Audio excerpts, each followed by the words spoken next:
আমির হামজার আগমন পেকুয়াবাসীর পক্ষ থেকে, চট্টগ্রামবাসীর পক্ষ থেকে নারায়ে তাকবীর, আল্লাহু আকবার। বাঁশখালীর পক্ষ থেকে, মহেশখালীর পক্ষ থেকে, কুতুবদিয়ার পক্ষ থেকে, সাতকানিয়ার পক্ষ থেকে, লোহাগাড়ার পক্ষ থেকে, চকরিয়ার পক্ষ থেকে নারায়ে তাকবীর, আল্লাহু আকবার। আমির হামজার আগমন, শুভেচ্ছার স্বাগতম। আলহামদুলিল্লাহ, আমাদের কাঙ্ক্ষিত বক্তা আমাদের মাঝে এসে উপস্থিত হয়েছেন, সকলেই বলি মারহাবা।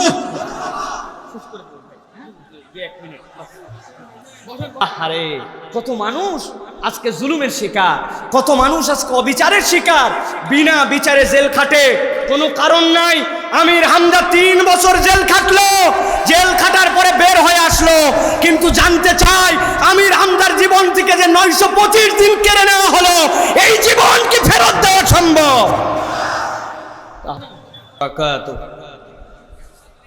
ইন্নাল হামদুলিল্লাহ الحمد لله نحمده ونستعينه ونستغفره ونؤمن به ونتوكل عليه ونعوذ بالله من شرور أنفسنا ومن سيئات أعمالنا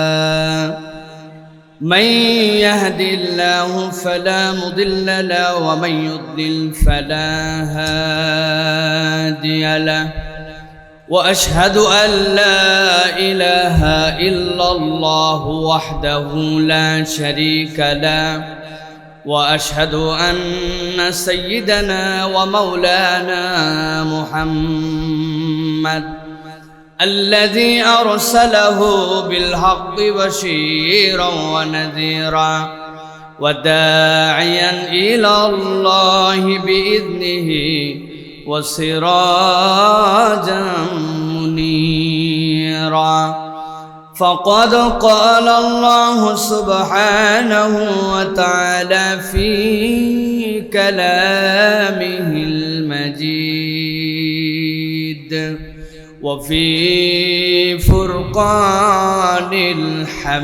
الحميد أعوذ بالله من الشيطان الرجيم بسم الله الرحمن الرحيم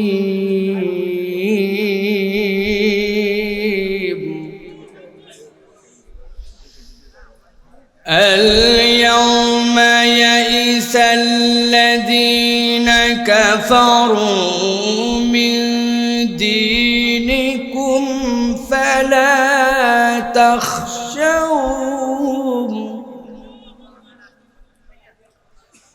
فلا تخشوهم واخشون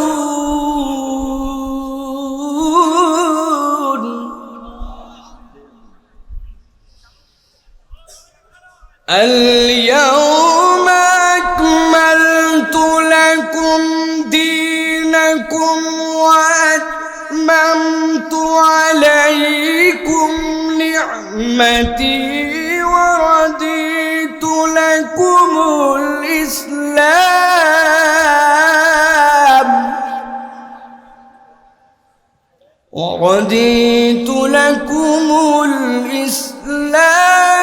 دينا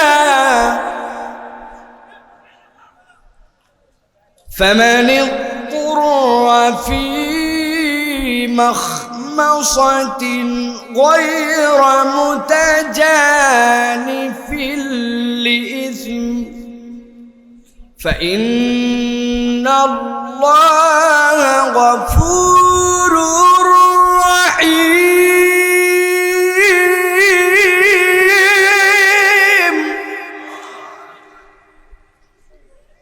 وقال الله سبحانه وتعالى آمرا ومخبرا للمؤمنين والمؤمنات إلى يوم القيامة إن الله وملائكته يصلون على النبي يا أيها الذين آمنوا صلوا عليه وسلموا تسليما اللهم صل على محمد وعلى آل محمد كما صليت على إبراهيم وعلى آل إبراهيم إنك حميد مجيد اللهم بارك على محمد وعلى آل محمد كما باركت على إبراهيم وعلى آل إبراهيم إنك حميد مجيد الحمد لله পেকুয়া সমাজ উন্নয়ন পরিষদ ও মরহুম মাওলানা শহীদুল্লাহ রহমতুল্লাহি আলাই স্মৃতি সংসদের উদ্যোগে আজকের এই বাৎসরিক তাফসিরুল কোরআন মাহফিলের সুযোগ্য সম্মানিত সভাপতি, সম্মানিত উলামায়ে কেরাম, ফুদালায়ে এজাম, মঞ্চ উপবিষ্ট সম্মানিত মুরব্বিয়ানে কেরাম, উলামায়ে হযরত, আমার সামনে উপবিষ্ট সম্মানিত তরুণ সমাজ, স্নেহের ছোটরা, আলাদা প্যান্ডেল থেকে শুনছেন মা এবং বোনেরা, একবার সালাম দিয়েছি, আরও একবার আপনাদের কাছে দোয়া পাওয়া এবং করার আশায় সালাম নিবেদন করি। আসসালামু আলাইকুম ওয়া রাহমাতুল্লাহ। বীর চট্টলার মুসলমানেরা কেমন আছেন আপনারা? ভালো আছেন আপনারা?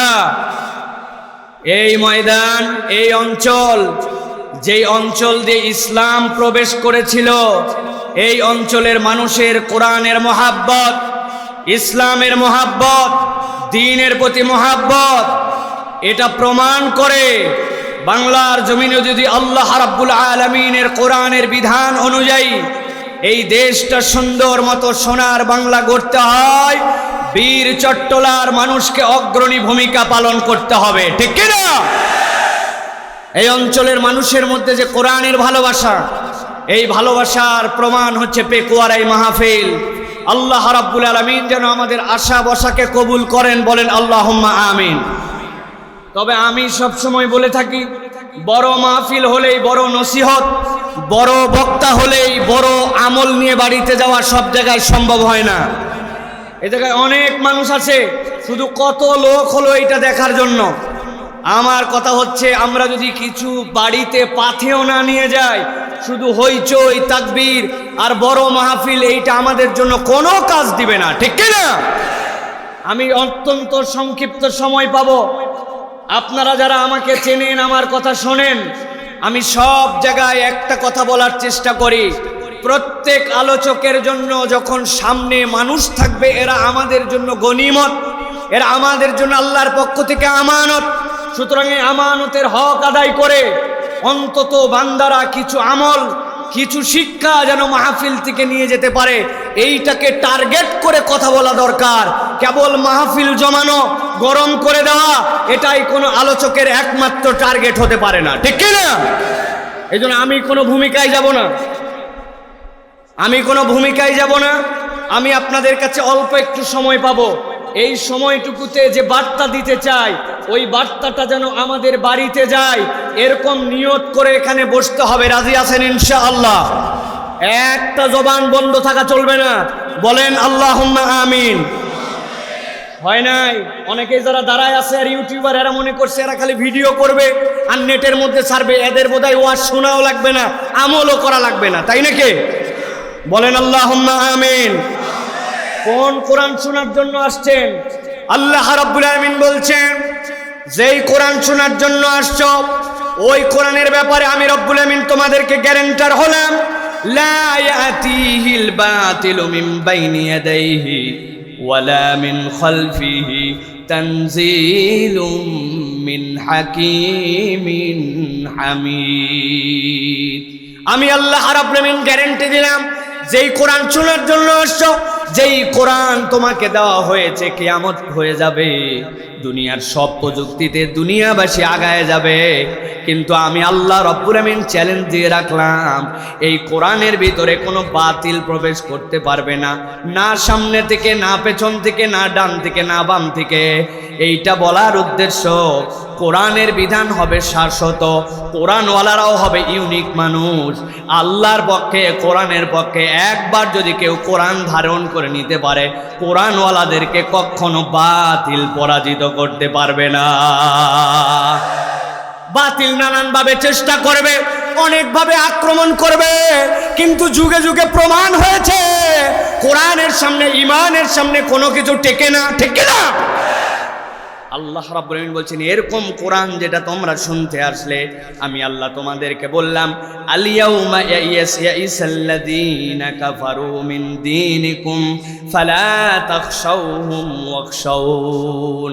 আল্লাহর নবীকে আল্লাহ বলছেন, হে আমার হাবিব, আজকের দিনে আপনার জন্য, যেই দিন আপনাকে বিদায় হজ করানো হলো, যেই দিবসে কোরআনুল কারীম আপনার কাছে আমি দিচ্ছি, এই দিনে আমি আল্লাহ আপনাকে জানাই দিচ্ছি, ওই মক্কা মদিনায় কেবল নয়, আশপাশে জাজিদা তুলারবে কেবল নয়, আল্লাহ বলছেন আজকের দিনে কাফের মুশরিকরা হতাশ হয়ে গেছে।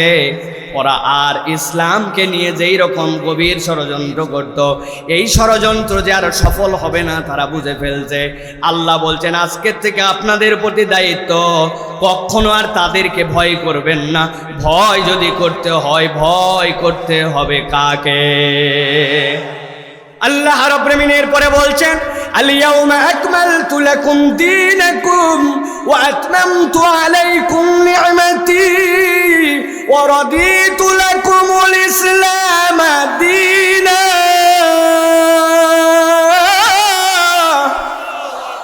এই দুনিয়ার মানুষ, আমি আল্লাহ রাব্বুল আমিন তোমাদেরকে বললাম, আজকের থেকে দিনকে পূর্ণ করে দেওয়া হলো। এই দিনকে আল্লাহ রাব্বুল আমিন তামাম করে দিলেন। এই দিনের মধ্যে আর কোনো রকম রব্বুল আমিন কমতি রাখলেন না। কিয়ামত পর্যন্ত এই দিনের মধ্যে কোনো এডিশন লাগবে না, কিচ্ছু লাগবে না।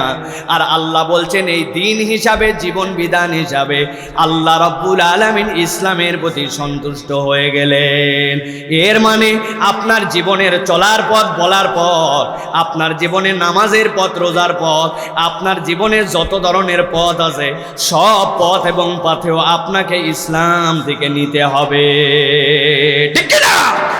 কিন্তু একদল লোক তো আমরা দেখতে পাই, নামাজের ইসলাম পছন্দ করে, রোজার ইসলাম পছন্দ করে, টুকটাক যাকাত দিতেও ভালো লাগে, কিন্তু যেই না বলা হবে দুর্নীতির বিচারটা আল্লাহ রাব্বুল আলামিনের কোরআনের বিধান অনুযায়ী হোক, যেই লোক আমার ব্যাংকের টাকাটা লোপাট করে দিল, যেই লোক জাতির ভাগ্যা কাছে অন্ধকার নামায়া দেশের টাকা দুর্নীতি করলো, ওই বিচারগুলা কোরআনের আয়াত দিয়ে করা হোক, ওই মানুষ তখন কোরআনের আয়াত দিয়ে বিচার চায় না।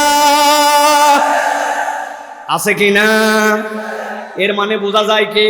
এর মানে বোঝা যায় ডাল মে কুছ কালা হয়, ঠিক কিনা?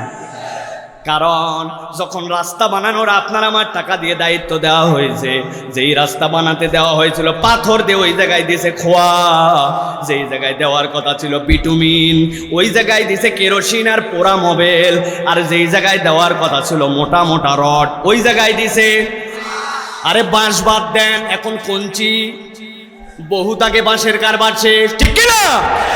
আমি কাউকে খোসানোর জন্য বলছি না, আমার রব্বুল আমিন বলছেন ফামানি তুররা ফি মাখমাসাতিন গায়রা মুতাজানিফিন লিইসমিন ফাইন্নাল্লাহা গফুরুর রহিম।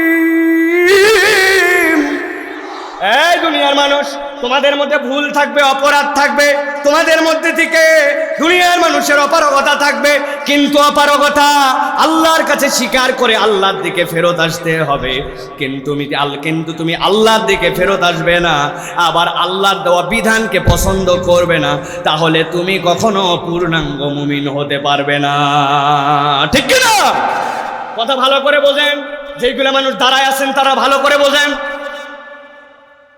এই যে কোরআনুল কারীম দেখতে পাইছেন, কথা বলেন, দেখতে পেয়েছেন? এই কোরআনুল কারীমের আমি 15 পারা পর্যন্ত ঠিকঠাক মতো বুঝি, গবেষণা করে সব মোটামুটি আমার বোঝা শেষ।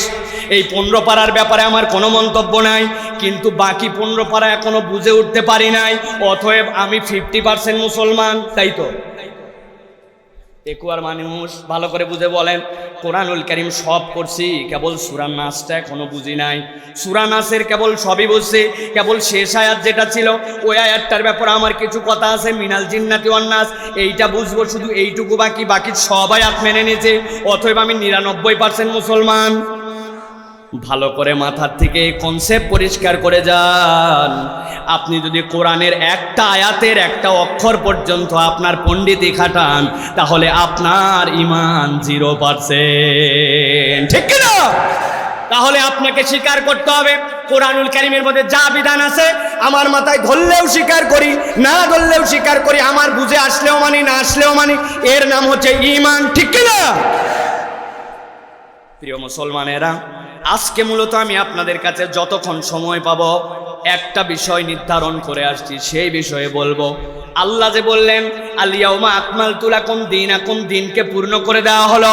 নবী করিম সাল্লাল্লাহু আলাইহি সাল্লাম হজ করেছেন একবার, উমরা করেছেন 4 বার। নবী করিম সাল্লাল্লাহু আলাইহি সাল্লাম যখন বিদায় হজের দিবসে আসলেন, বিদায় হজের দিবসে এসে নবী করিম সাল্লাল্লাহু আলাইহি সাল্লাম উম্মতকে যে ভাষণ দিলেন, যারা ইতিহাসবিদ, যারা মুহাদ্দিসিনে কেরাম, তারা এই ভাষণটাকে 31টা পয়েন্টে ভাগ করছেন। কয়টা পয়েন্ট? ভাই কথা বলেন না কেন? বলবেন হুজুর কথা বলে লাভ কি? কথা না বললে আপনার মনে থাকবে না। কয়টা পয়েন্ট? এই 31টা পয়েন্টকে ফুকাহায়ে কেরাম, মুহাদ্দিসিনে কেরাম, মুফাসসিরিনে কেরাম নবী করিম সাল্লাল্লাহু আলাইহি সাল্লামের এই ভাষণগুলোকে 15টা আয়াতে কারিমার আলোকে মানুষের 15টা জীবন ঘনিষ্ঠ বৈশিষ্ট্যের সাথে সম্পৃক্ত করেছেন। কোন উম্মত যদি এই 15টা বৈশিষ্ট্যে নিজের জীবনকে বৈশিষ্ট্যমণ্ডিত করে নিতে পারে, ওই বান্দাটা দুনিয়াতেও সফল, কিয়ামতের দিনে আল্লাহর কাছেও সফল। সুবহানাল্লাহ। তাহলে বৈশিষ্ট্য কয়টা? কয়টা?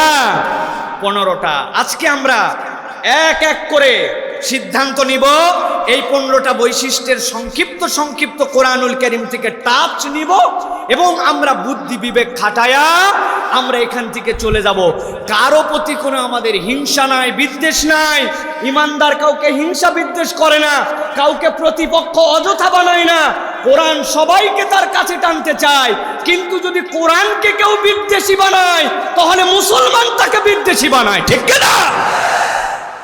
সকলে আমাদের বন্ধু, কিন্তু আপনি যদি আল্লাহকে পছন্দ না করেন, ইসলামকে পছন্দ না করেন, কোরআনকে পছন্দ না করেন, তাহলে আপনার সাথে আমার কথা আছে, ঠিক কি না? এই জন্য প্রিয় ভাইয়েরা, আমরা কোরআনুল কারীম থেকে আমরা 15টা পয়েন্টে আমাদের জীবনের পথ ও পাথেও আল্লাহর নবী যেটা বিদায় হজ্জে আমাদের জন্য নির্দেশনা দিয়ে গেছেন, এইগুলা শুনবো শোনারও নিয়তে নাকি মানার নিয়তে? বুঝে বলেন, শোনা না মানা? আল্লাহ আমাদেরকে আজকের এই মাহফিলে একটা বৈশিষ্ট্য হলেও জীবনে ধারণ করে যাওয়ার মতো তৌফিক দান করেন, বলেন আল্লাহুম্মা আমিন। একটা মুখ বন্ধ থাকবে না ভাই, এই আমিনের বরকত আছে। দাঁড়ায় থাকেন, বসে থাকেন, দূরে থাকেন, কাছে থাকেন, বলেন আল্লাহুম্মা আমিন। হয় নাই? আরেকবার মহাব্বতে বলেন আল্লাহুম্মা আমিন।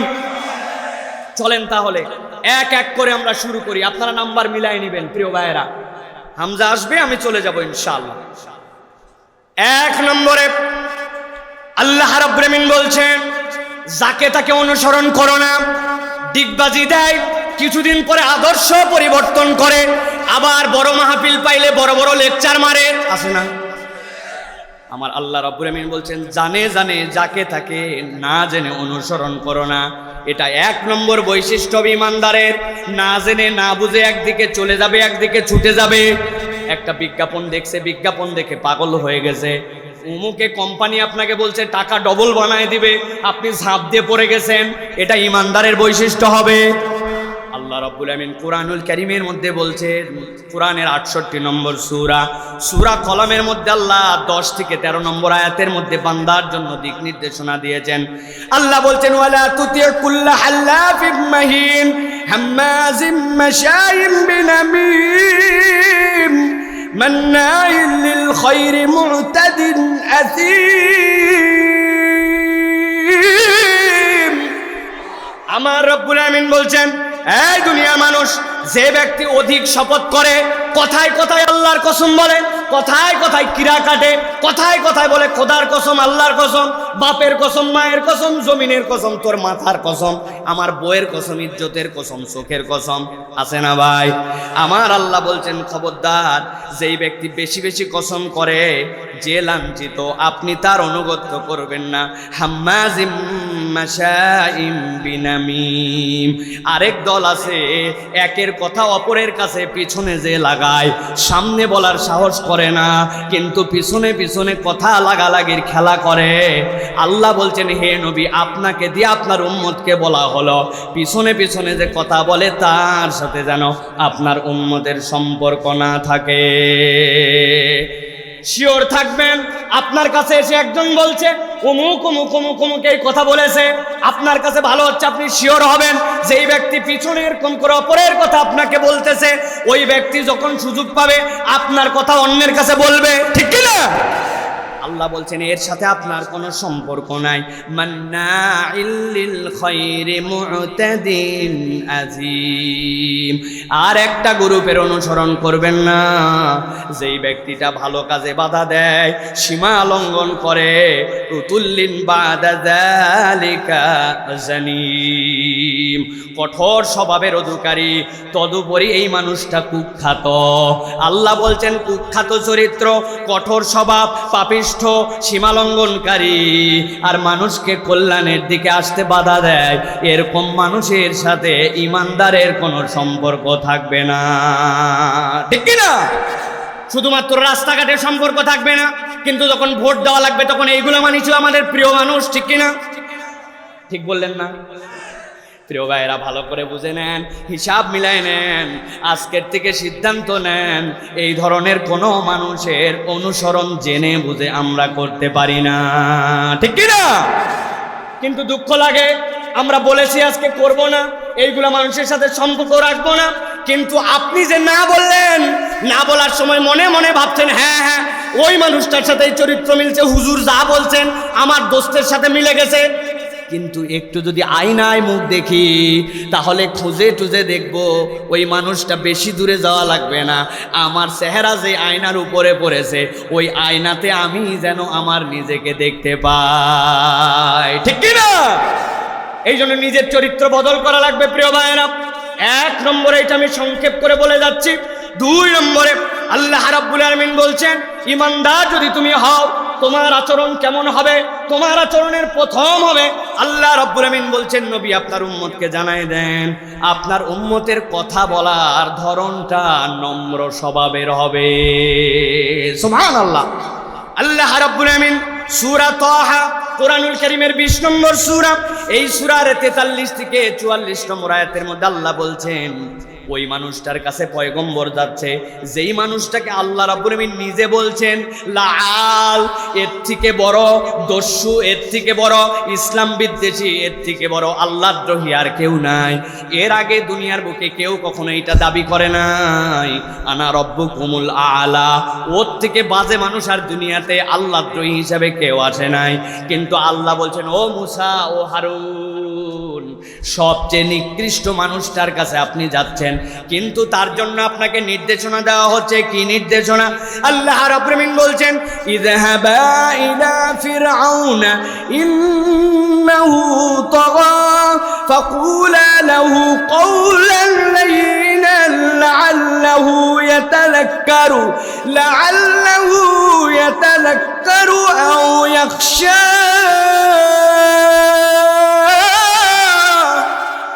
আমার আল্লাহ রাব্বুল আমিন বলছেন, ইযহাবা, আপনারা দুইজন যান ফেরাউনের কাছে। ওই ফেরাউন তো আল্লাহর দ্রোহিতা করেছে, ওই ফেরাউন নিজেকে রব্বুকুমুল আলা বলেছে, কিন্তু আমি আল্লাহ বললাম ওই পথভ্রষ্ট, ওই আল্লাহদ্রোহী ওই মানুষটার কাছে যাবেন আপনারা। ফাকুলা লাহু কাওলান লাইয়িনা, তার সাথে কখনো গরম গরম কথা বলবেন না। গরম গরম কথা বলার দ্বারা তার পরিবর্তন হবে না। আল্লাহ বলছেন, আপনি যদি নরম করে নম্র কথা বলেন আর আশা করা যায় হয়তোবা সে স্মরণ করবে অথবা ভীত হয়ে যাবে। খেয়াল করে দেখেন, ফেরাউন যদিও ঈমান আনে নাই, আল্লাহর দিকে ফেরত আসে নাই, কিন্তু মূসার কথা শুনে কিন্তু ফেরাউন ভীতবহব্বল হয়ে গিয়েছিল, ঠিক কি না? ওই যে তাদের জাদু ছড়াই দেওয়ার কথা, কে জাদু আগে ফেলবে? মূসা আলাইহিস সালাম বললেন তোমরাই আগে ফেলো। ফেরাউনের কওমের যতগুলো জাদুকর বিখ্যাত সবগুলা যখন নিক্ষেপ করেছে, তাফসীরের মধ্যে আসতেছে মূসা আলাইহিস সালাম যখন তার লাঠিকে বলছেন এখন লাঠি তুমি নিক্ষিপ্ত হও, আল্লাহর নির্দেশে যখন নিক্ষিপ্ত হয়েছে ওই লাঠি কিন্তু গিলে খাইছে, ওই লাঠি কিন্তু আক্রমণ করে নাই, ও কেবল মুখটা হা করেছে, উপরেরটা আসমানমুখী নিচেরটা জমিন, ও কামড়ও দেয় নাই, কেবল নিঃশ্বাসটা টেনে নিয়েছে। ফেরাউনের পরিষদের যত জাদু ছিল সবগুলা তার পেটের মধ্যে ঢুকে গেছে। ওই মঞ্চের মধ্যে আর কিছু করতে হয় নাই, যাদেরকে আল্লাহ হেদায়েত দিয়েছিলেন সবগুলা সিজদায় পড়ে আল্লাহ রব্বুল আলামিনের দাসত্ব স্বীকার করে নিয়েছে। মূসা আলাইহিস সালামকে এই জন্য আল্লাহ বলছেন আপনার তবিয়ত হবে, লোকটা যতই বড় হোক, যতই দাপটওয়ালা হোক, আপনি যদি নরম তবিয়তে নরম কথা বলেন মানুষের অন্তরে, তাহলে এটা ক্রিয়া করে, ঠিক কি না? কিন্তু এখন আমাদের স্বভাব কি ভাই? আমাদের স্বভাব নরম বলে কোনো কথা নাই, যে যত গরম তার তত ভাব, গরম গরম মুড। মানুষ অনেক সময় রাগ করে বলে আমাকে তো চিনিস না, এখন নরম করে আসি, রাগলে যে আমি কি, রাগলে তুই টের পাবি। ও চিন্তা করছে রাগী হওয়া, খারাপ স্বভাবের হওয়া, কর্কশ কথা বলা, এইটা মনে হয় তার ক্রেডিট। আল্লাহ বলছেন এইটা কখনো ইমানদারের চরিত্র হতে পারে? তাহলে আজকের থেকে আমরা এই স্বভাবে কি পরিবর্তন করতে পারবো ভাই? সব জায়গায় করলেও বউয়ের কাছে জানি নরম হয় না, ঠিক তো? বাপ রে বাপ, বাহিরে যত না যত ভাব, উনি বউয়ের কাছে যাওয়ার পরে বিরাট বড় বাঘ, অতি উত্তেজিত ভাব, একজন আরেকজনকে গর্ব করে বলছে আমার বউয়ের কাছে আমি কেমন বাঘ জানিস, আমি এইরকম বাঘ, আমি হাত ধোয়ার ওই পাত্রের পানিটা পর্যন্ত ফেলি না, আমি এইসা বাঘ, আমি এইসা মরদ। আমি মাঝে মাঝে বলি আপনি যদি নিজেকে মানুষ থেকেও বাঘ বলেন তা আপনি এরকম একজন মানুষকে বিয়ে করছেন কেন? আপনার কাজ তো ছিল কোনো বাঘিনী দেখে বিয়ে করা, ঠিক কিনা? আচার আচরণ পরিবর্তন করেন। এই আচার আচরণের এফেক্ট আমাদের সন্তানের উপরে পড়তেছে। বাপ মা রাত দিন ঝগড়া করে, দুইজনের মধ্যে কথা নাই, দুইজন ইশারা ইঙ্গিতে কথা বলে। ছেলেরে বলে তোর আব্বাকে বল বাজার থেকে জানি একটুখানি মাছ কিনে নিয়ে আসে, বউ আবার উল্টা উত্তর দেয়, ছেলে আবার উত্তর দেয় তোর আম্মাকে বল আজকে যা আছে তাই যেন রান্না করে। কথা দুইজনই শুনতেছে কিন্তু কেউ কারোটা বলে না, একজন আরেকজনকে দিয়ে কথা চালাচালি করে, ঠিক কিনা? ভাত রেডি আছে, কারো যদি খিদা লাগে খায় নে। বাবা রে বাবা, উনি আবার বলতেছে যা খাওয়া এ খাওয়া না খায় বাহিরে খাওয়াই ভালো ছিল, কথা কেউ কারো বলে না, দুইজন স্বামী স্ত্রী। আপনি মনে করছেন বিরাট ভাব নিয়ে ঘোরাফেরা করতেছেন, এই এফেক্ট আপনার উত্তর প্রজন্মের উপরে পড়বে। আমাদের বাচ্চা কাচ্চা এখন বেয়াদব হয়ে গেছে। আগে বাপ মাকে দেখে বাচ্চা কাচ্চা ভয় করত, এখন আমাদের বাচ্চা কাচ্চাকে দেখে বাপ মা ভয় করে, ঠিক কিনা? বাবারে সন্ধ্যার পরে বাড়িতে চলে আসিস, বলছে কখন আসতে হবে আমার জানা আছে, বেশি কথা বললে তোমার বাড়িতেই আসবো না। বলছে বাবা যখন মন চাই তখন তাও বাড়িতে আসিস, আর তোকে বলবো না, ঠিক না ভাই? কথা কি ভুল বললাম প্রিয় ভাইয়েরা? অতএব নরম কথার এফেক্ট আছে স্বামী স্ত্রীর মধ্যে। উত্তেজিত কথা যখন বাচ্চা কাচ্চা ঘুমায় ঘর বন্ধ করে বলবেন, সন্তানের সামনে যেন গরম কথা না হয়, বাজে কথা না হয়, একজন আরেকজনকে যেন গালি দিয়ে কটু কথা না হয়। এটা আল্লাহ রাব্বুল আলামিন নির্দেশনা দিয়েছেন। আল্লাহ রাব্বুল আলামিন 3 নম্বর নির্দেশনা দিচ্ছেন, বান্দা তোমাদের চলাফেরা হবে লজ্জা এবং শালীনতার সাথে, তোমাদের চলাফেরার মধ্যে লজ্জা এবং শালীনতা লাগবে। আল্লাহ রাব্বুল আলামিন সূরা নূর 24 নম্বর সূরার 27 নম্বর আয়াতের মধ্যে তাবৎ পৃথিবীর মানুষের জন্য বলছেন, নবীজির বিদায় হজের ভাষণের সামারি আল্লাহ বলছেন ইয়া আইয়ুহাল্লাযীনা আমানু লা তাদখুলু বুয়ুতান গায়রা বুয়ুতিকুম হাত্তা তাস্তানিসু ওয়া তুসাল্লিমু আলা আহলিহা যালিকুম খায়রুল লাকুম লাআল্লাকুম তাযাক্কারুন। আল্লাহ রাব্বুল আলামিন বলছেন, ও দুনিয়ার মানুষ, আমি আল্লাহ রাব্বুল আলামিন দায়িত্ব দিলাম, ইয়া আইয়ুহাল্লাযীনা আমানু লা তাদখুলু বুয়ুতান গায়রা বুয়ুতিকুম, তোমরা একজন আরেকজনের বাড়িতে আসতেছো, তোমার ভাইয়ের বাড়ি, তোমার পরিচিত বাড়ি, এমনকি তোমার নিজের বাড়িতেও যদি তুমি আসো, আল্লাহ বলছেন 1 নম্বর দায়িত্ব হবে অনুমতি নিয়ে নেওয়া, 2 নম্বর ওই পরিবারের প্রতি সালাম দেওয়া।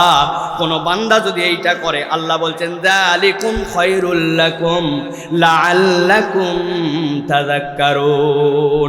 বান্দা স্মরণে রেখো, এইটা যদি করো, এইটার মধ্যে তোমাদের জন্য কল্যাণ আছে। এখানে হাত তুলে সাড়া দিবেন।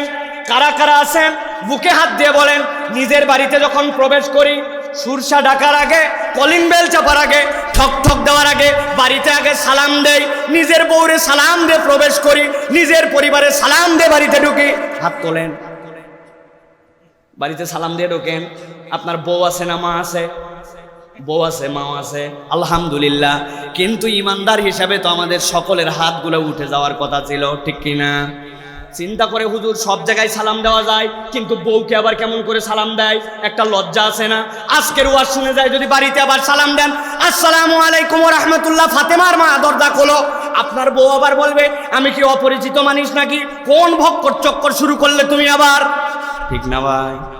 কিন্তু আমার আল্লাহ বলছেন, তুমি যদি তোমার বাড়িতেও সালাম দিয়ে প্রবেশ করো, এইটা তোমার জন্য অনুমতি নাও এবং সালাম, আল্লাহ বলছেন এর মধ্যে তোমার জন্য বরকত আছে। তাহলে আমরা সিদ্ধান্ত নিব, আমার পরিবারে, আমার বাড়িতে ঢোকার পরে কলিং বেল চাপার আগে, অথবা কলিং বেল যদি বাড়ির থেকে ডিস্টেন্স এমন হয় সালাম না শোনা যায়, তাহলে আপনি কলিং বেল দিয়ে দরজাতে বাড়িতে ঢোকার আগে অনুমতি, কারো অপরিচিত আর নিজের বাড়িতে অন্তত পক্ষে সালাম। হুজুর, আর যখনই দেখবো ফাঁক ফুঁক দেখে যাব। নবীজি বলছেন, কেউ যদি কারো বাড়িতে অন্যায়ভাবে ফুটা ফাটি কোনা দিয়ে তাকায়, যেদিক দিয়ে তার তাকানোর অধিকার নাই, কেউ যদি তার চোখটা ফুটা করে দেয়, তার জন্য বিচার হবে না, কেননা সে অন্যায় কাজ করেছে। আল্লাহু আকবার। আর আমরা মানুষের দিকে এমনভাবে তাকাই, মানুষের অনেক অন্যায় দেখার পরে আমরা আবার এসে ফুটানি করি। একজন এসে বলতেছে, হুজুর আমি মোড়ের দোকানে চা খাচ্ছিলাম, আর একটা জিনিস দেখে বুকটা ফেটে গেল। কি হয়েছে ভাই?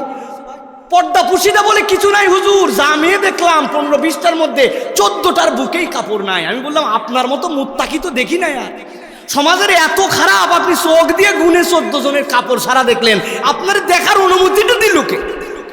আছে না এরকম? আল্লাহ রাব্বুল আলামিন আমাদেরকে হেফাজত করুক, আল্লাহুম্মা আমিন।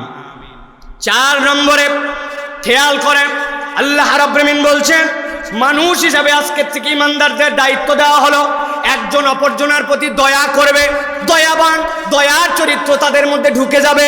আল্লাহ রাব্বুল আলামিন কুরআনুল কারীম সূরা কসাস 28 নম্বর সূরার 77 নম্বর আয়াতের মধ্যে বলছেন, ওয়া আহসিন কামা আহসানাল্লাহু ইলাইক ওয়া লা তাবগিল ফাসাদা ফিল আরদি ইন্নাল্লাহা লা ইউহিব্বুল মুফসিদিন।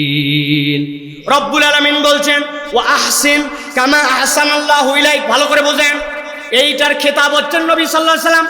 কিন্তু আপনি যদি মনে করেন আল্লাহ আপনাকে বলছেন আপনি দয়া করেন যেরকম করে আপনার রব আপনাকে দয়া করছে, সুবহানাল্লাহ বলেন।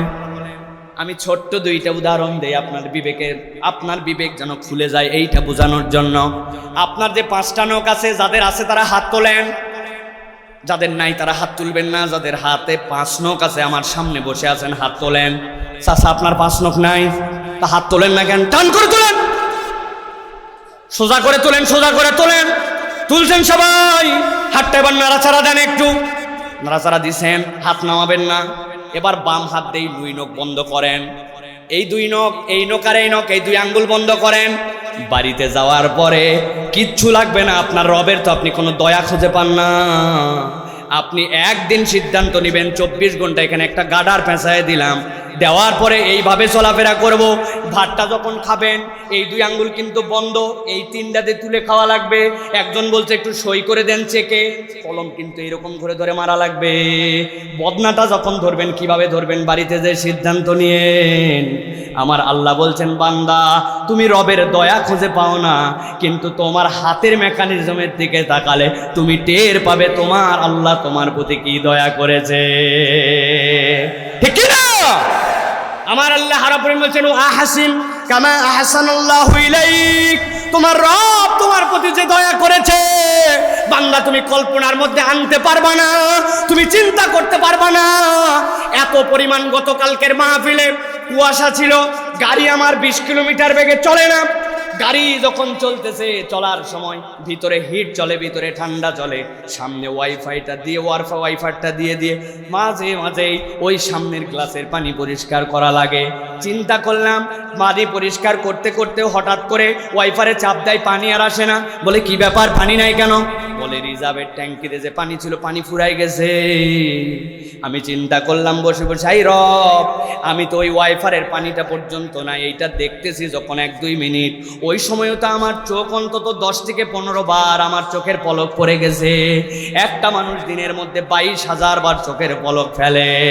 তাহলে রব্বুল আমিন যদি নির্ধারণ করে দিতেন তোমাকে এটা চার্জিং সিস্টেম অথবা এটার পানির জন্য কোনো একটা ব্যবস্থাপনা রাখতে হবে, বান্দার অধিকাংশ সময় এইটা মনে থাকতো না, খেয়াল থাকতো না। বান্দা বাজারে গেছে, যাওয়ার পরে একজনকে বলছে আমারে ধরো, কারণ আমার পানি ফুরায় গেছে, আমার চোখ আর ঠিক মতো কাজ করে না। আপনি মনে করছেন চোখ এমনি এমনি পড়ে না ভাই, চোখের মধ্যে লিকুইড আছে, ওইটা দিয়ে আপনার করটিয়া যেইটা, আপনার যে চোখের মনি যেইটা, সবগুলাকে ঠিক রাখে, এইটার মাধ্যমে চোখের পলকটা পড়ে। আপনাকে আমাকে বললে রবের কোনো আমরা নিয়ামত আর কৃতজ্ঞতা খুঁজে পাই না, কিন্তু আমার আল্লাহ বলছেন তোমার প্রতি আমি রব্বুল আলামিন যে পরিমাণ নিয়ামত দিছি এইটাকে হিসাবে মিলাতে পারবে না, ঠিক কিনা? কিন্তু মানুষ রবের প্রতি বড় অকৃতজ্ঞ, ঠিক কিনা? একটা জিজ্ঞাসা করবো পেকুয়ার মুসলমান, দেখি উত্তর দিতে পারেন কিনা। কোনো একটা লোক 10 বছর ধরে অন্ধ ছিল, একটা লাঠি নিয়ে চলাফেরা করত, শুনতেছেন? এই ডান পাশে তারা শুনতেছেন? 10 বছর অন্ধ, লাঠি একটা নিয়ে চলাফেরা করে। 10 বছর পরে তার অপারেশন করার পরে তার চোখ ঠিক হয়ে গেছে। যেই না চোখ ঠিক হয়েছে, সর্বপ্রথম ও কি বাদ দিবে? কি ভাই খেয়াল করেন, 10 বছর যারা চললো না, যারে ছাড়া তার এক ধাপ ফেলা যায় না, ওর কাছে যখন চোখের দৃষ্টি আসলো ওই লাঠি মানুষ বাদ দেয়, ঠিক কিনা? মানুষের তবিয়ত এইরকমই, বিপদে পড়লে আল্লাহ আল্লাহ আর রব যেই না আপনার ফেভারে রাখে, তখন বান্দা সবার আগে আল্লাহকে ভুলে যায়। এই জন্য আল্লাহ রাব্বুল আলামিন বলছেন ওয়া আহসিন কামা আহসানাল্লাহু ইলাইক ولا تبغ الفساد في الأرض إن الله لا يحب المفسدين। আমার রব্বুল আমিন বলছেন আল্লাহ তোমার প্রতি যে দয়া করলেন তুমিও মানুষের প্রতি দয়া করবে। এই জন্য নবী বলছেন তোমার জীবনে তুমি যদি দয়া পেতে চাও, ইরহাম্মান ফিল আরদ ইরহাম্মান ফিস সামা, জমিনবাসীর প্রতি যদি তুমি দয়াদ্র হও তাহলে আসমানওয়ালা তোমার প্রতি দয়াদ্র হবে, ঠিক কি না? চলতে চলতে একটা গাছের পাতা একটা বাঁশের মাথা বেঁধেছে, টান দিয়ে নিল, দাঁত দিয়ে নিল, একটা কা বাঁচছে কিছু একটা পাতা ছিঁড়ে নিল। এই চা খেতে খেতে অল্প একটু চায়ের নিচে আসে একটা কুকুর ছিল, একটু মেরে দিল।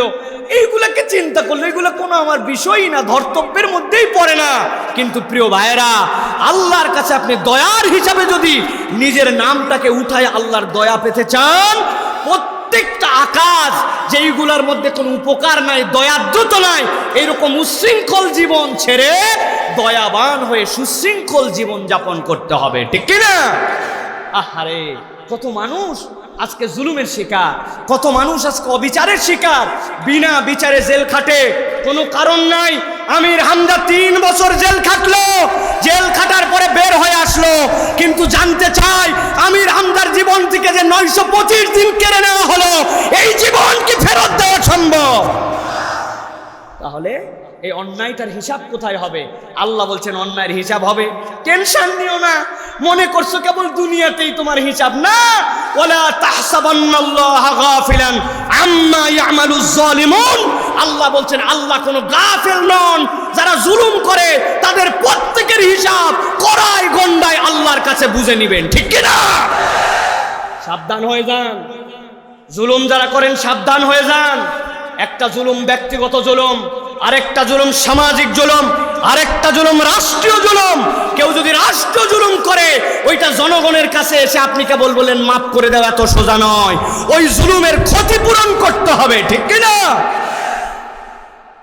আল্লাহ বলছেন যদি ক্ষতিপূরণ না করো কি হবে? বলবো বলবো আল্লাহ রাব্বুল আমিন বলছেন ইন্নামা ইউআখিরুহুম লিয়াউমিন তাশখাসু ফীহিল আবসার মুহতিনা মুকনি রুসিহিম লা ইয়ারতাদ্দু ইলাইহিম তারফুহুম ওয়া আফইদাতুহুম হাওয়া।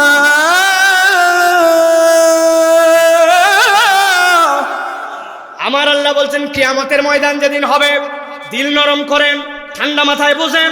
আল্লাহ রাব্বুল আমিন বলছেন কিয়ামতের ময়দান যেদিন হবে ইন্নামা ইউআখিরুহুম লিয়াউমিন তাশখাসু ফীহিল আবসার, আল্লাহর কাছে যখন যাবে চোখগুলাকে রব্বুল আমিন বিস্ফোরিত করে দিবেন, কোটর থেকে বেরিয়ে আসবে। আল্লাহ বলছেন যেই না কোটর থেকে বেরিয়ে আসবে দুনিয়ার মানুষ বুঝে ফেলবে এইটা জুলুমের কেসের মধ্যে ধরা খেয়ে গেছে। আল্লাহ বলছেন মুহতিনা মুকনি রুসিহিম লা ইয়ারতাদ্দু ইলাইহিম তারফুহুম, চোখ বিস্ফোরিত হওয়ার পরে মাথাটা উপর দিকে হয়ে যাবে, ফেরেশতা পিঠের মধ্যে একটা বাড়ি দিবে। আল্লাহ বলছেন এই ডানেও ফিরবে না বামেও ফিরবে না, গেডিটা সোজা হয়ে যাবে। এইটা 2 নম্বর তাদের পরিস্থিতি। 3 নম্বর তাদের জন্য ভয়াবহ পরিস্থিতি হবে ওয়া আফইদাতুহুম হাওয়া, অন্তরটাকে রব্বুল আমিন ওই দিন চূড়ান্তভাবে তাদের হতাশ বানায় দিবেন। কথা বড় সোজা, কিন্তু মুহতিন এখানে হাত তুঞ্জের শব্দ এসেছে, এইটার মানে জানেন? আল্লাহ রাব্বুল আমিন যে বললেন অন্তর হতাশ বানাবেন, এটার ব্যাখ্যা কি? মুফাসসিররা বলছেন আল্লাহ রাব্বুল আমিন তার ইমানদার বান্দাদেরকে একটা পর্দার মধ্যে নেবেন, নেওয়ার পরে জিজ্ঞাসা করবেন ইকরা কিতাবাকা কাফা বিনাফসিকা ইয়াউমা আলাইকা হাসিবা। ও আমার বান্দা পড়তো তোর আমলনামা। বান্দা পড়ার পরে ঘাবড়ায় গেছে। আল্লাহ রাব্বুল আমিন এরপরে তার রহমতের চাদরে তাকে দিয়ে নিয়েছেন। নেওয়ার পরে আল্লাহ জিজ্ঞাসা করবেন বান্দা এই পাপ করছিলে? হ্যাঁ আল্লাহ করছিলাম। এই পাপ করছিলে? হ্যাঁ করছিলাম এই পাপ। রব্বুল আমিন তার আমলনামায় শিরিক পান নাই আর জুলুম পান নাই। বান্দা যখন সব স্বীকার করবে আল্লাহ বলবেন ও আমার বান্দা দুনিয়ার বুকে আমি রহমান ছিলাম কিন্তু আজকে রহিম রব আমি।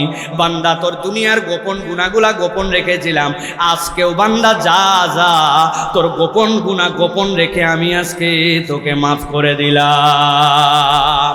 কিন্তু যেই বেটা জুলুম করে গেছে, দুনিয়ায় বিরাট বাহাদুরি, বিরাট পাওয়ার, ক্ষমতা, বড়াই, দাপট, টাকা, বারবার বারবার বারবার পাওয়ারের মঞ্চে ছিল, কাউকে গুনে নাই, ইচ্ছা মতো মানুষকে শাস্তি দিয়েছে, ইচ্ছা মতো মানুষের নামে জেল জুলুম অবিচার অন্যায় করেছে।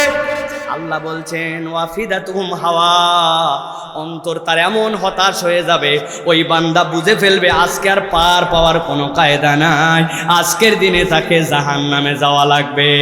তাহলে আল্লাহর বিচার আছে কি নাই? কথা বলেন আছে কি নাই? দুনিয়াতেও বিচার আছে। এক বড় ফ্যাক্টরির মালিক তার অধীনস্থদের সাথে ভালো ব্যবহার করে না, ভালো করে বোঝেন। একদিন তার ম্যানেজার অল্প একটু ভুল করছে, যাবে কোথায়, উদাম পাদাম গালি দিছে, তারে এমন গালানো গালাইছে, মালিকের গালি সহ্য করতে হয়েছে। বেশি কথা বললে ম্যানেজারই থাকবে না, কিন্তু বুকে কষ্ট পাইছে, চিন্তা করছে এটা কোথাও ঝাড়া লাগবে। ও এমন রাগা রাখছে, ওর অধীনস্থ যে কর্মচারী তার অল্প একটু ভুল পাইছে, যাবে কোথায়, ম্যানেজার সাথে সাথে তার উদাম পাদাম গালাইছে। ওই কর্মচারী চিন্তা করছে অন্যদিনও ভুল করি, কিন্তু আজকে ম্যানেজার এত গালালো কেন? মালিক যে গালিয়েছিল ওইটার শোধ দিছে। এরপরে ওই কর্মচারী চিন্তা করছে কোথাও না কোথাও তো এটা শোধ দেওয়া লাগবে। ওর নিচে তো কাউরেই পায় না, পরে দেখছে হ্যাঁ যেটা দারোয়ান আছে অফিসের ওইটা ওর নিচের পদের, অতএব তারে অন্তত যাওয়ার সময় দিবে। ওই বেটা দাঁড়ায় থাকার কথা, বসে আসার, যাবে কোথায়, ব্যাককল বেয়াদব যা ইচ্ছা তাই। দারোয়ান চিন্তা করছে বাবারে অল্প একটু দাঁড়ানো আর বসার মধ্যে আমার এরকম গালাগালি দিল, ব্যাপারটা কি? কিন্তু কথা বলার সুযোগ নাই, কথা বললেই তার উপরে চাকরি নট হয়ে যাবে। বেচারি গজ গজ করতে করতে বাড়িতে চলে গেছে। যাওয়ার পরে রাত তো কোথাও না কোথাও ঝাড়া লাগবে। ওই বেচারি ভাত একটা মুখে দিয়েছে, ওর দোষ, ওর বইয়েরও দোষ নাই, ওর ওই তরকারির সাথে কাঁচা মরিচ একটা গালের নিচে আস্ত গেছে। যাবে কোথায়, বউরে ডেকে বলছে তুই খারাপ, তোর বাপ খারাপ, তোর বংশ খারাপ, যা ইচ্ছা তাই বলে বউরে গালাগালি করছে। বউ চিন্তা করছে আমি যদি উত্তর দেই এক্ষুনি তো বংশ সহ তালাক দিয়ে দিবে। মনের দুঃখে সারাদিন যার জন্য কষ্ট করি, বেচা তুই তোর ভুলে মরিচ খাইছিস, গালাইছে আমারে। ভিতরে ভিতরে রাগ, সেই রকম রাগ কোথায় ছাড়বে? উনার একটা ছেলে আছে, ছেলেটা প্রত্যেক দিনই বাড়িতে দেরি করে আসে, ওই দিন দেরি করে আসছে, আর যাবে কোথায়? বাপরে বলতে পারিনি, এখন ব্যাটারে ঝাড়ি। কথা বলতে বলতে তুই খারাপ, তোর বাপ খারাপ, এক কথা দুই কথা দিছে দুটা লাগায়। ছেলে চিন্তা করছে প্রতিদিনই ভুল করি, মা আজকে এরকম আমার মার লাগালো কেন বুঝলাম না। তো রাগ করে বাড়ির থেকে চলে যাচ্ছে। মাকে তো আর মারা যায় না। এবার বাড়ির থেকে বের হওয়ার পরে একটা আধলা ইট পাইছে, অর্ধেক ইট চিনেন, আধলা ইট একটা পেয়ে চিন্তা করছে সামনে যারে পাই তারে মারবো, আল্লাহর কি কাজ। ওই রাস্তা যেটা সামনে দিয়ে গেছে তার ওই পার দিয়ে একটা কুকুর হেঁটে যাচ্ছে। কুকুর যেটা হেঁটে যাচ্ছে ওটা লেজ ডাউন দিয়ে যায়, মানে ও কোনো ঝামেলা ঝঞ্ঝটের মধ্যে নাই। কিন্তু ওই চিন্তা করছে আমারে আমার মা বকলো, গাল্লো, আবার মারও দিল, যা আছে কপালে সব রাগ এক জায়গায় করছে, ইটের মধ্যে মারছে একটা কুত্তার পেট বরাবর। কুত্তা চিন্তা করছে অন্যদিন অপরাধ করে মার খাই, আজকে আমার এত জোরে মারলো কেন? দিয়ে দৌড়, যারে পাইছি তারে খাইছি। দৌড়ায় যায় দিছে একটারে কামড়, এমন কামড় দেওয়া দিছে লোকজন মিলে সবাই সারানোর চেষ্টা করতেছে। কুত্তা তো কামড়ালে ছেড়ে দেয়, এ ছাড়ে না কেন? লোকজন মিলে পিটায় পাটায় সারায়, জিজ্ঞাসা করছে আপনি কে? বলছে আমি এই অফিসের বস। টের পাইছেন? এই হিসাব সব জায়গায় হয়তো মিলে না, কিন্তু হিসাব বরাবর করার দিন আছে কিনা? আল্লাহ রাব্বুল আমিন তাহলে বললেন আজকের থেকে আমরা মানুষের প্রতি দয়াদ্র স্বভাবের হব। রাজি আছি তো? 5 নম্বরে আল্লাহ বলছেন এই গুণটা বড় গুণ, কঠিন গুণ। আল্লাহ বলছেন সংকটকালেও আল্লাহর পথে অবিচল থাকা। যখন তোমার জন্য অনুকূল পরিবেশ, ওই পরিবেশে তো সবাই আল্লাহর উপরে তাওয়াক্কুল, আল্লাহর দিকে থাকতে পারে। কিন্তু যখন প্রতিকূল পরিবেশ, আপনার পরিবেশটা আপনার অনুকূল নয়, ওই সময় আল্লাহর পথে অবিচল এবং অটল থাকা। কোরআনুল কারীমের 31 নম্বর সূরা, সূরা লোকমান, সূরা লোকমানের 17 নম্বর আয়াতে আল্লাহ রাব্বুল আলামিন লোকমান আলাইহিস সালামের মুখ দিয়ে তার সন্তানকে উপদেশ দেওয়াচ্ছেন। হযরত লোকমান বলছেন ইয়া বুনাইয়া আকিমিস সালাতা ওয়া'মুর বিল মা'রুফ ওয়ানহা আনিল মুনকার ওয়াসবির আলা মা সাবাক ইন্না যালিকা মিন আযমিল উমুর।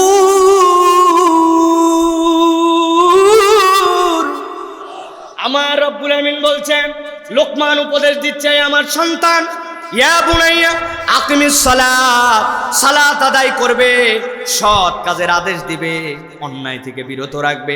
ওয়াসবির আলা মা আসাবাক, বিপদ যখন আসবে ওই সময়ে তুমি ধৈর্য ধরে রাখবে। বিপদে ধৈর্য ধরে রাখাটাই হচ্ছে প্রকৃত মুমিনের স্বভাব, ঠিক কি না? এই মা বোনেরা, অনেকে আপনারা আছেন উল্টাপাল্টা কথা বলেন।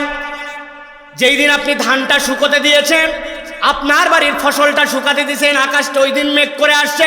মা বোনেরা বলে আল্লাহ তো আর দিন খুঁজে পায় না, আমি যেই দিন দেই ওই দিনই আল্লাহর বৃষ্টি দেওয়া লাগে। আছে না ভাই? আল্লাহ তো আর বাচ্চা কাচ্চা খুঁজে পায় না, খালি আমার বাচ্চারই বেমার, আমার বাচ্চারই অসুখ। ফকিরের বাচ্চা কত সুন্দর স্বাস্থ্য, আমার বাচ্চার শরীর চলে না, বলে কিনা? আপনি খেয়াল করে দেখেন, আপনার আমার তবিয়তের মধ্যে এইটা আছে। আল্লাহ বলছেন না না না, সালাত যদি আদায় করো, ন্যায় কাজের আদেশ করো, অন্যায় থেকে ফিরাও। আর তুমি যদি যখন বিপদ আসে, ওই বিপদের সময় যদি আল্লাহর উপরে তুমি আশ্রয় নিয়ে আল্লাহর দিকে যদি তুমি টিকে থাকতে পারো, আল্লাহ রব্বুল আমিন বলছেন ইন্না যালিকা মিন আজমিল উমুর, এইটা একটা বান্দার জীবনে সাহসিকতার কাজ।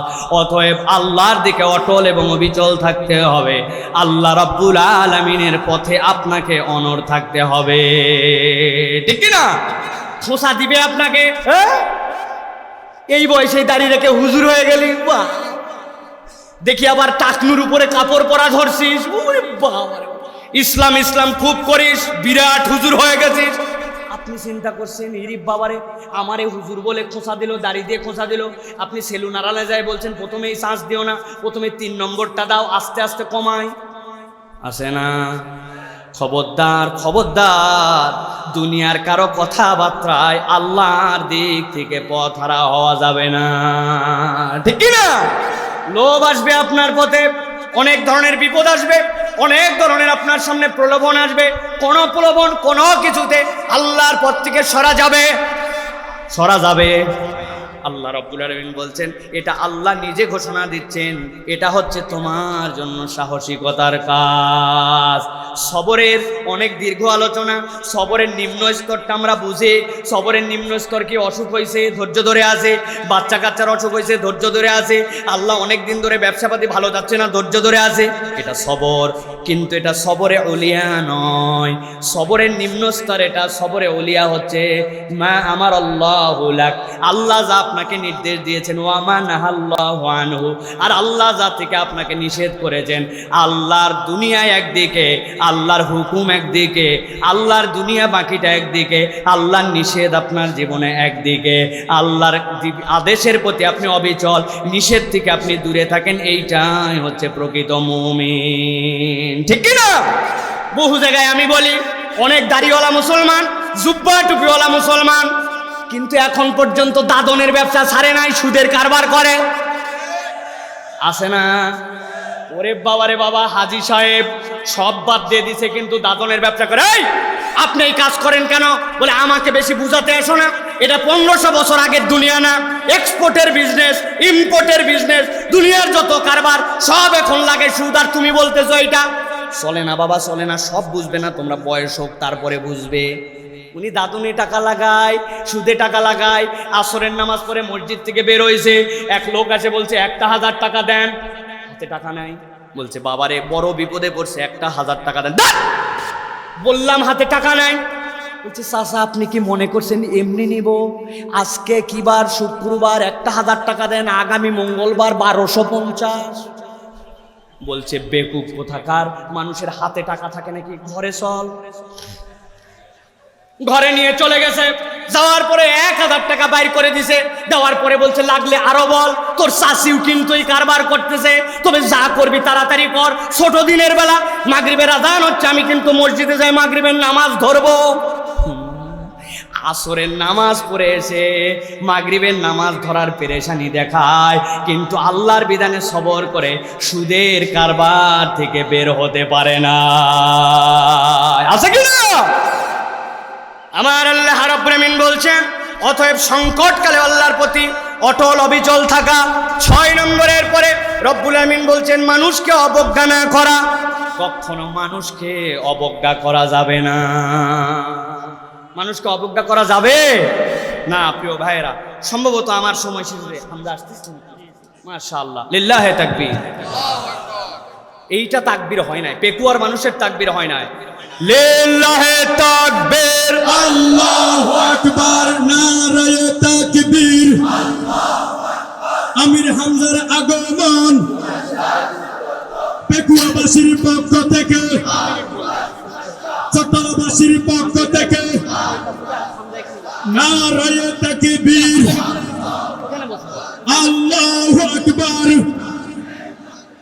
বাঁশখালীর পক্ষ থেকে, মহেশখালীর পক্ষ থেকে, কুতুবদিয়ার পক্ষ থেকে, সাতকানিয়ার পক্ষ থেকে, লোহাগাড়ার পক্ষ থেকে, চকরিয়ার পক্ষ থেকে নারায়ে তাকবীর, আল্লাহু আকবার।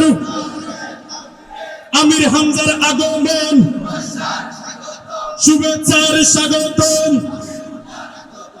আলহামদুলিল্লাহ, আমাদের কাঙ্ক্ষিত বক্তা আমাদের মাঝে এসে উপস্থিত হয়েছেন। সকলেই বলি মারহাবা।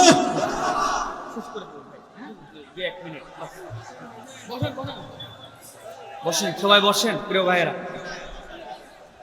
বসেন সবাই, বসেন সবাই, বসেন প্রিয় ভাইয়েরা। মাজা সোজা করলেন তাই তো না?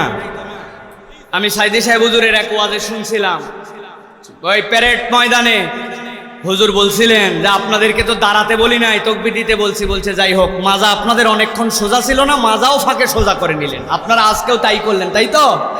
এখন বসেন সকলে, বসেন প্রিয় ভাইরা, বসেন সবাই, বসেন। আমি আর 2-3 মিনিট একটা পয়েন্ট বলে শেষ করব। দুইটা পয়েন্ট বলে শেষ করব প্রিয় ভাইরা। 1 নম্বর বলেছি না জেনে কারো অনুসরণ করব। 2 নম্বরে বলেছি নম্র স্বরে কথা বলবো। 3 নম্বরে বলেছি লজ্জাশীলতার আচরণ লাগবে। 4 নম্বরে বলেছি মানুষের প্রতি দয়া করতে হবে। 5 নম্বরে আপনাদের কাছে বলেছি সংকটকালেও আল্লাহর পথে অটল এবং অবিচল থাকতে হবে। রাজি আছেন ইনশাআল্লাহ? আর 2টা পয়েন্ট বলবো, জাস্ট খালি পয়েন্ট বলে দিব, আমাদের জীবনে খুব গুরুত্বপূর্ণ। একটা হচ্ছে পরামর্শের ভিত্তিতে কাজ করা। কি করা? আল্লাহ রাব্বুল আলামিন 42 নম্বর সূরা শূরা এর 38 নম্বর আয়াতের মধ্যে আল্লাহ বলছেন, ওয়াল্লাযীনা ইসতাজাবু লিরাব্বিহিম ওয়া আকামুস সালাতা ওয়া আমরুহুম শুরা বাইনাহুম ওয়া মিম্মা রাযাকনাহুম ইউনফিকুন। আল্লাহ রাব্বুল আলামিন বললেন, তোমাদের জন্য রব্বুল আলামিন দায়িত্ব দিচ্ছেন, তারা যেন রবের আদেশ যেইগুলো আছে পালন করে, নামাজ যেন কায়েম করে, আর পারস্পরিক যেন পরামর্শের ভিত্তিতে কাজ করে। বান্দা যখন পরামর্শের ভিত্তিতে কাজ করে, এর মধ্যে বরকত ঢুকায় দেন কে? বরকত ঢুকায় দেন কে? আল্লাহ।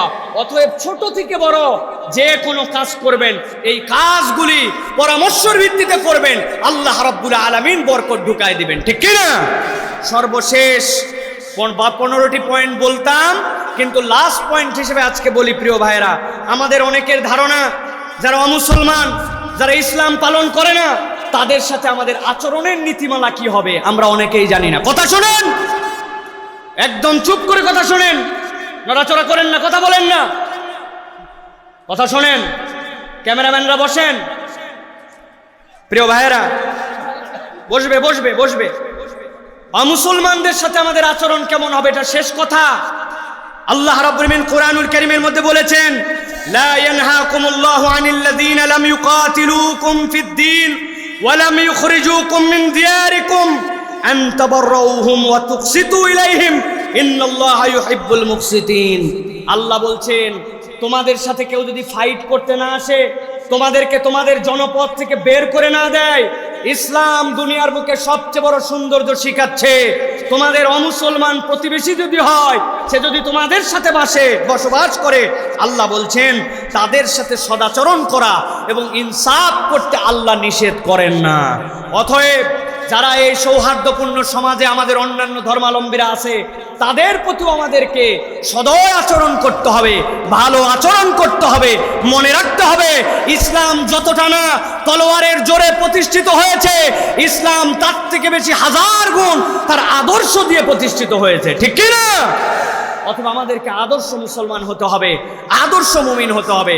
আজকের এই বিশাল মাহফিলে, পেকুয়ার মাহফিলে সর্বশেষ আহ্বান করব, আমার প্রিয় অভিভাবকেরা, আমার প্রিয় দেশের তৌহিদি জনতা, মুসলমান অমুসলমান সকল ভাই এবং বোনেরা, আজকে বাংলাদেশের শিক্ষা ব্যবস্থা নিয়ে বিরাট চক্রান্ত চলতেছে।